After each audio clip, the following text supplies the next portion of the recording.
Ya, kita lanjutkan pembahasan tentang eh, dasar-dasar tentang hukum metodologi penelitian muamalah.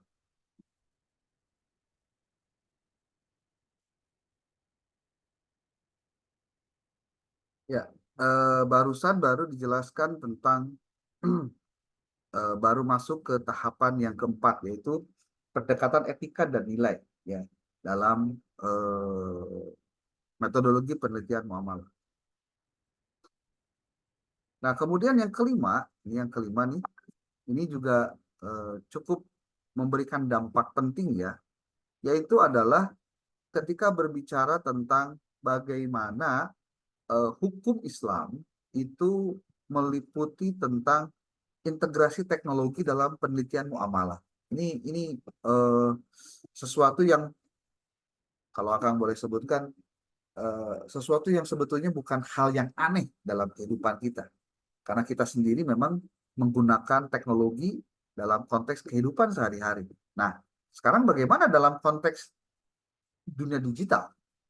Di sini penjelasannya adalah penggunaan teknologi informasi bahwa di dalam era digital, penelitian muamalah dapat diuntungkan dengan penggunaan teknologi informasi untuk mengumpulkan data, analisis data besar atau big data, dan simulasi transaksi muamalah. Jadi karena semuanya bisa dikendalikan oleh handphone. Jadi kita bisa dapatkan informasi dan hal-hal pentingnya dari situ. Kemudian ada istilah blockchain dan fintech. Ini maksudnya apa? Khususnya dalam studi tentang produk dan layanan keuangan Islam, penelitian dapat melibatkan analisis terhadap aplikasi teknologi blockchain dan fintech yang mematuhi syariah, serta dampaknya dalam praktik muamalah tradisional. Nah, ini kalian bisa bayangkan, ya, sesuatu yang dulu tidak pernah terjadi, lalu sekarang terjadi karena terjadinya perubahan atau revolusi industri, revolusi digital, sehingga mengakibatkan hukum pun menjadi berubah. Ya. Aktivitas manusia berubah, berdampak pada hukum yang menjadi berubah. Berubah apa? Berubah dari sisi pertama alasannya, yang kedua tujuannya, yang ketiga praktiknya, yang keempat dampaknya. Itu luar biasa. Ya. Oke, jadi dalam metodologi penelitian muamalah pun kita tidak bisa menutup mata pentingnya melakukan integrasi dengan teknologi digital dalam kehidupan sehari-hari kita. Lalu yang keenam, ini sesuatu yang mungkin balik seperti halnya sebelumnya, itu adalah pendekatan sejarah dan evolusi muamalah. Ini kita bicara historis. Kalau sudah bicara historis, berarti bicara tentang apa yang terjadi sebelum melaksanakan ini dan bagaimana proses itu bisa berubah, dan berubah. Dalam metodologi penelitian muamalah, memahami tentang praktik muamalah yang telah berkembang sejak awal hingga sekarang, termasuk bagaimana berbagai dinamika sosial, ekonomi, dan politik, itu telah membentuk interpretasi dan penerapan prinsip-prinsip muamalah. Ini kalau kalian pelajari dengan sesungguhnya, kalian akan tahu bahwa ternyata ini contoh, ya, akan punya teman orang Sukabumi juga, dia menjadi peneliti di BRIN, namanya Kang Nurman. Dia meneliti khusus tentang apa? Koin, koin dalam Islam, koin dalam sejarah Islam, koin dalam sejarah dinasti baik di Abbasi, Muawiyah juga Abbasi. Itu ternyata menjadi sesuatu yang menarik untuk dikaji. Kenapa? Karena ternyata orang menggunakan koin itu tidak sembarangan menggunakan koin. Koin itu memang ada nilainya. Karena koinnya itu kalau tidak dari dirham, ya berarti dari emas atau tidak dari perak. Jadi koin itu punya apa? Punya nilai. Nah, sekarang ketika bergeser menjadi kertas, ya, menjadi kertas nih. Sekarang pertanyaannya, apa nilai sebuah kertas? Tidak ada. Bahkan kalau kita mau cerita jujur-jujuran, dengan teknologi digital, Orang itu sudah tidak punya harga dengan nilai yang dia punya, dengan dengan apa? Dengan angka-angkanya. Contoh kalau kamu punya rekening di bank, ada di dalam handphone kamu, itu kan nggak ada fisiknya. Nah ternyata ketika bicara sejarah Islam dengan koin, koinnya itu ada nilainya karena koinnya mengandung emas. Jadi ketika bicara contoh 1 gram, 1 gramnya itu ya 1 gram. Kalau misalkan harga sekarang 1 juta contohnya, berarti 1 gram koin itu harganya punya nilainya 1 juta. Sekarang kertas, uang kertas itu dari mana dia punya nilai ketika ditimbang itu? Kalau dulu konon kabarnya munculnya uang kertas itu karena ada simpanan modal dalam bentuk emas yang disimpan di bank apa di ya di bank lah, di bank kalau di kita mungkin namanya BI. Kalau sekarang justru tidak. Bayangkan uang kertas yang beredar itu ya cuma dari kertas aja dicetak jadi uang gitu. Cuma karena diterbitkannya oleh pihak negara atau dalam hal ini Peruri ya kalau di Indonesia, itu kemudian ada nomor seri yang kemudian bisa teridentifikasi. Sekarang uang yang beredar di masyarakat itu ada berapa triliun contoh. Ya. Tetapi kalau dilihat dari konteksnya bahwa nilai uang kertasnya itu tidak ada nilai sama sekali. Nah, artinya secara historis mempelajari tentang praktik evolusi muamalah itu ternyata menjadi sesuatu yang memungkinkan kita bisa mengambil banyak hikmah.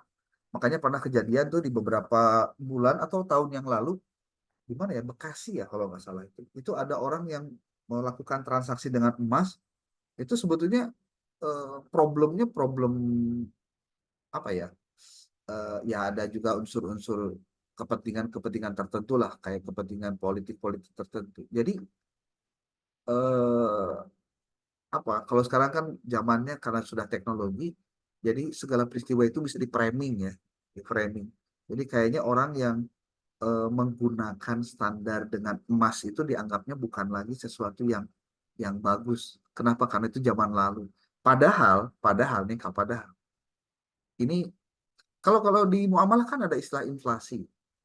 Inflasi itu artinya bahwa telah terjadi kenaikan dari aspek pertumbuhan yang terjadi di masyarakat kita sehingga nilai uang itu akan berbeda antara tahun 2000 dengan tahun 2024 sekarang. Seperti contoh saja deh, eh, ongkos angkot itu dulu zaman akan tahun 2000-an itu 500 perak. Sekarang udah berapa? 6.000 sampai ya 5 sampai 6.000. Jauh sekali. Padahal nilai uang masih seperti itu. Ternyata harganya yang tidak ada. Dan itu terjadi karena apa? Ada proses sejarah. Penting berarti mau tidak mau sebagai seorang yang mempelajari tentang hukum ekonomi syariah, memahami tentang pendekatan sejarah ini juga. Ya.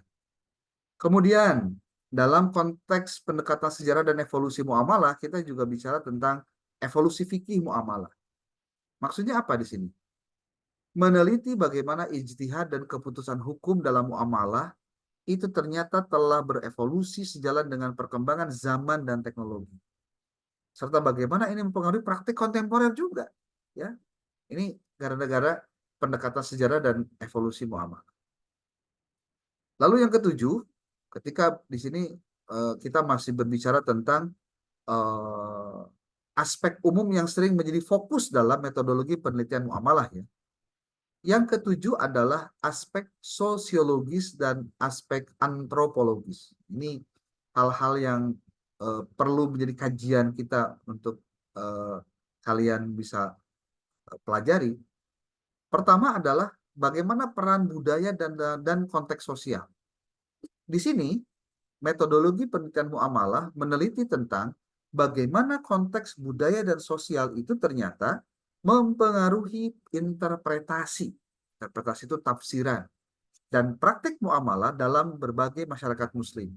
Dan bagaimana muamalah berinteraksi dengan norma dan nilai lokal. Nah, kalau ini berarti sudah masuk pada tataran yang sifatnya sesuai dengan kondisi, situasi, dan lingkungan yang ada di kita. Kalau kita di Sukabumi, mungkin nanti beda secara sosiologis di Cianjur, atau di Bandung, atau dimanapun. Nah, aspek-aspek sosiologis ini menarik untuk dikaji. Kenapa? Karena ternyata gaya orang dalam bertransaksi dan bermuamalah itu akan membentuk perilaku-perilaku khusus di lokasi itu.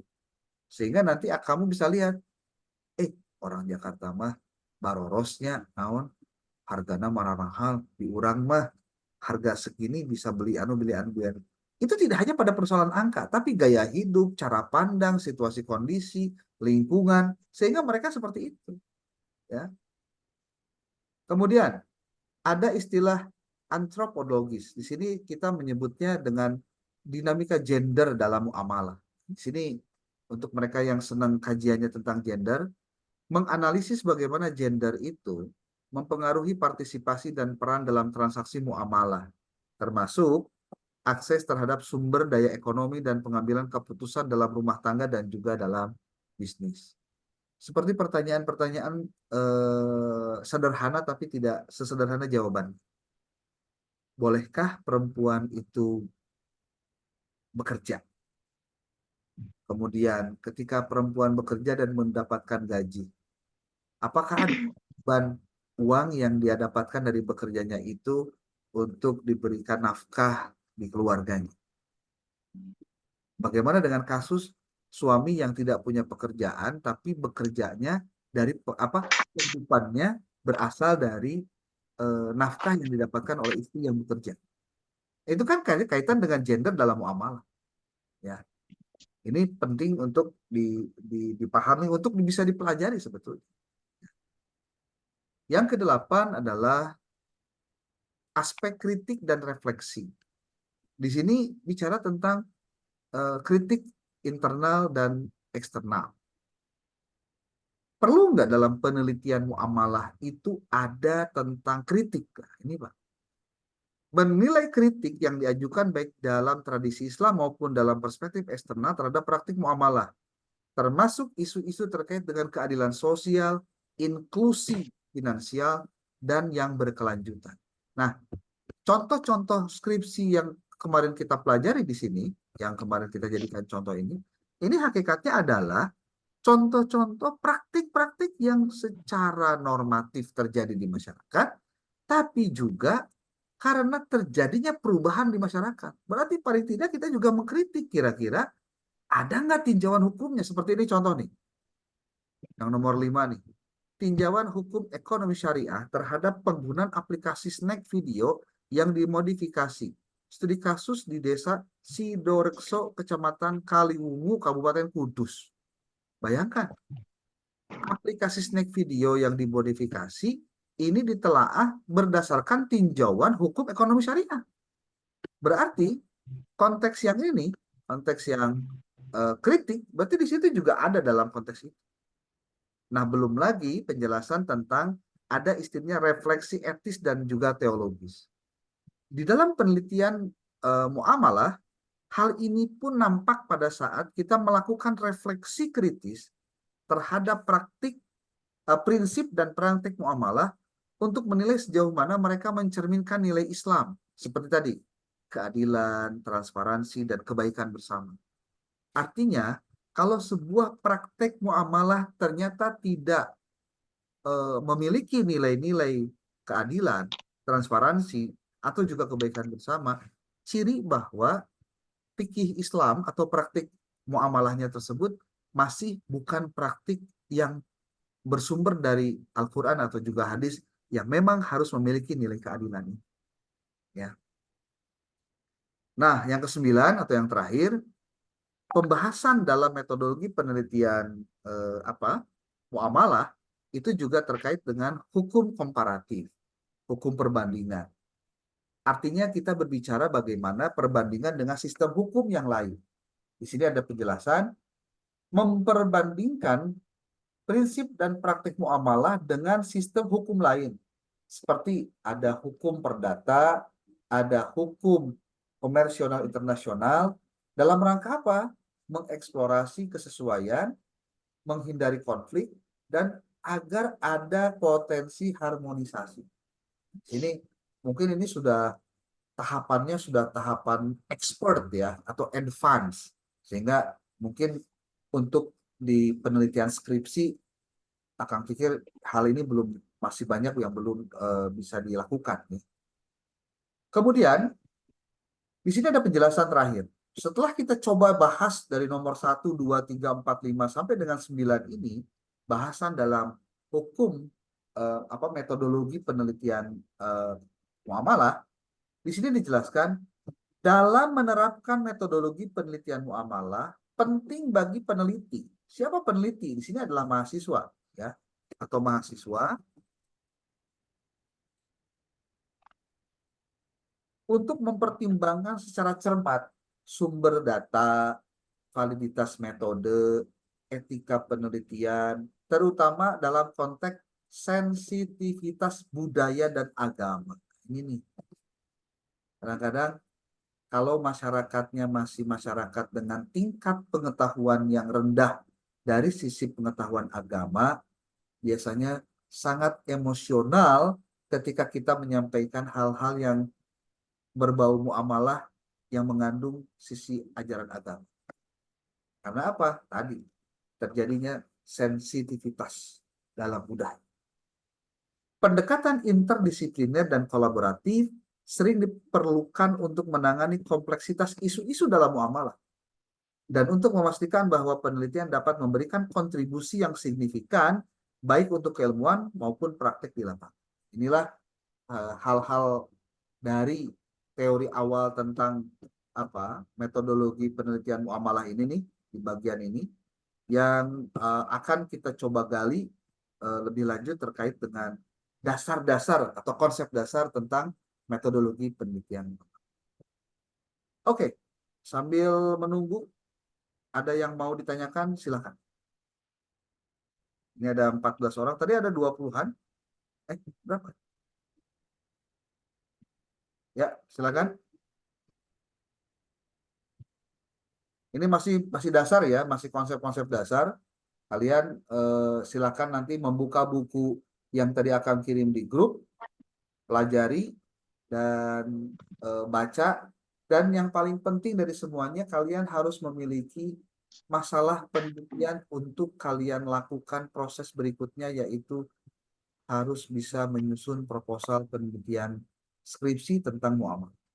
Kalau semester lalu belajar tentang metodologi penelitian, itu sifatnya masih sifat dasar-dasar metodologi penelitian. Sekarang sudah masuk pada kontennya. Apa kontennya? Ya, kontennya itu adalah muamalahnya itu sendiri. Boleh jadi setelah kamu membaca buku-buku yang akan tadi kirim di dalam grup, kamu terinspirasi akan mengubah penelitian kamu dengan penelitian yang kamu sendiri ingin lakukan sesuai dengan temuan kamu di lapangan. Demikian. Oke, ada yang mau disampaikan? Silakan.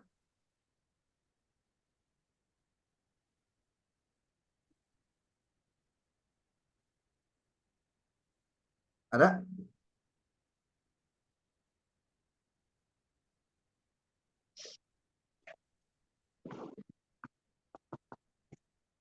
Ada? Silakan. Kok jempling?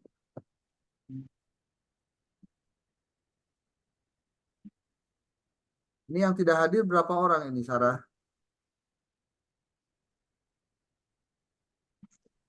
Orang, Kang. Hah? Berapa orang? Satu. Satu. Siapa? Ini yang hadirnya 14 berarti ya? Emang jumlahnya 15? Atau ada 17, Kang. atau Ada ada yang keluar sinyalnya jelek katanya. Oke. Sekarang teh hari Rabu ya. Oke. Mudah-mudahan jika tidak ada halangan, sekali lagi minggu depan kita tatap muka. Cuma memang kalau tatap muka itu kadang-kadang suka bingung kalau ingin pinjam ini ya infokus ya, infokusnya belum belum belum bisa maksimal gitu maksudnya. Ya. Tapi nggak apa-apa lah. Sambil berjalan terus kita tetap belajar tanpa harus melihat itu semua. Ya. Oke, ini sudah dikirimkan nih foto kegiatan hari ini. Jika kalian memang tidak ada pertanyaan, pelajari buku yang tadi dikirim, sesuaikan dengan tema-tema yang akan kirim juga terkait dengan bagian-bagian dalam metode penelitian muamalah. Oke, terima kasih. Ini akan kita masukkan dalam video di YouTube. Kalau ada yang masih belum memahami, mengetahui, dan ingin mencatat bagian-bagian penting dari proses diskusi kita atau dari paparan tadi, silakan nanti lihat saja di video YouTube-nya. Ya. Oke, demikian. Terima kasih. Billahi taufiq wal hidayah. Wal muwaffiq ila aqwamit thoriq. Assalamualaikum warahmatullahi wabarakatuh. Waalaikumsalam. Waalaikumsalam.